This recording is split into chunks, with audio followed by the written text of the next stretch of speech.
शिरूर तालुक्यातील 12 गावांचा पाण्याचा प्रश्न गेली अनेक वर्षांपासून प्रलंबित आहे।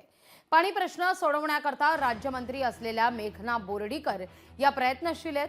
पाणी प्रश्न नक्कीच राज्य सरकारच्या माध्यमातून सोडवला जाईल असं आश्वासन मंत्री बोर्डीकर यांनी केंदूरवासियांना दिलंय। आणि महाराज आयुक्त सागर साहेब कार्यक्रमाच्या निमित्तानं आपण आपला वेळातला वेळ काढून या ठिकाणी उपस्थित झाला।